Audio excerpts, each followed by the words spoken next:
Chapter 8 of the Story of Dr. Dolittle, the Leader of the Lions. John Dolittle now became dreadfully, awfully busy. He found hundreds and thousands of monkeys sick. Gorillas, orangutans, chimpanzees, dog-faced baboons, marmosets, grey monkeys, red ones, all kinds, and many had died. The first thing he did was to separate the sick ones from the well ones. Then he got Chee-Chee and his cousin to build him a little house of grass. The next thing, he made all the monkeys who were still well come and be vaccinated. And for 3 days and 3 nights the monkeys kept coming from the jungles and the valleys and the hills to the little house of grass, where the doctor sat all day and all night, vaccinating and vaccinating.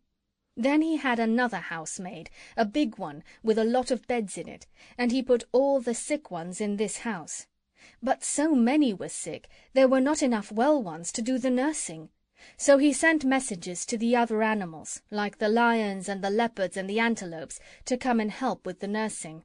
But the leader of the lions was a very proud creature, and when he came to the doctor's big house full of beds, he seemed angry and scornful. "Do you dare to ask me, sir," he said, glaring at the doctor, "do you dare to ask me, the king of the beasts, to wait on a lot of dirty monkeys? Why, I wouldn't even eat them between meals." Although the lion looked very terrible, the doctor tried hard not to seem afraid of him.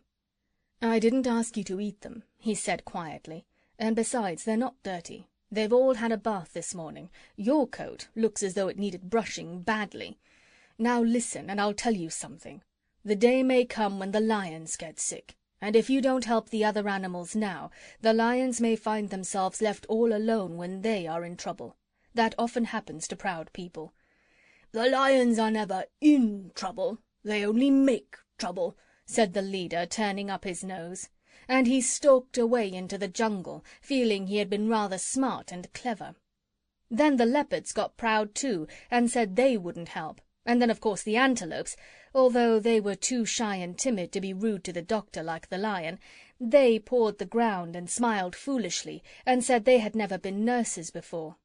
And now the poor doctor was worried frantic, wondering where he could get help enough to take care of all these thousands of monkeys in bed.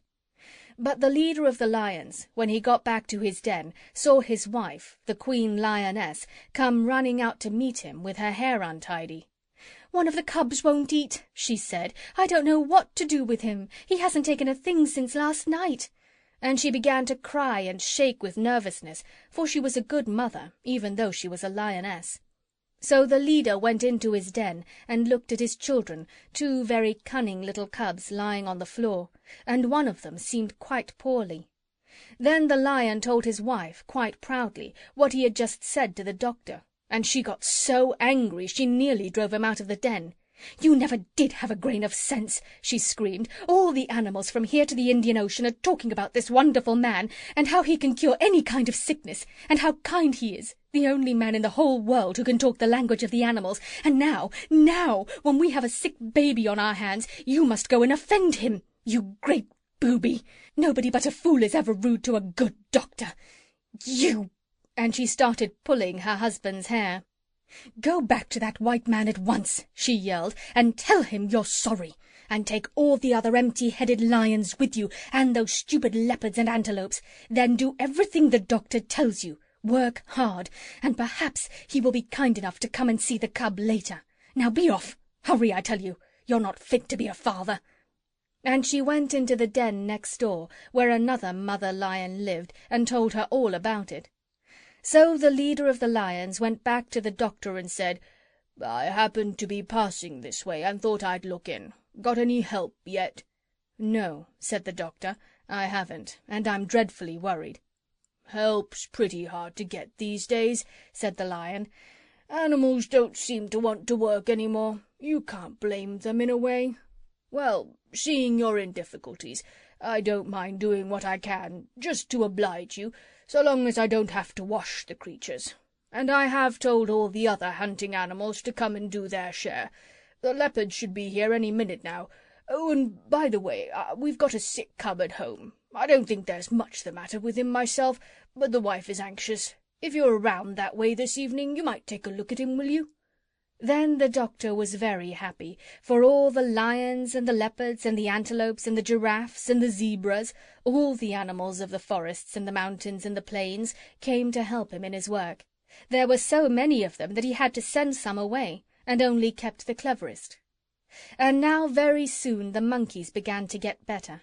At the end of a week the big house full of beds was half empty, and at the end of the second week the last monkey had got well. Then the Doctor's work was done, and he was so tired he went to bed and slept for 3 days without even turning over. End of chapter 8.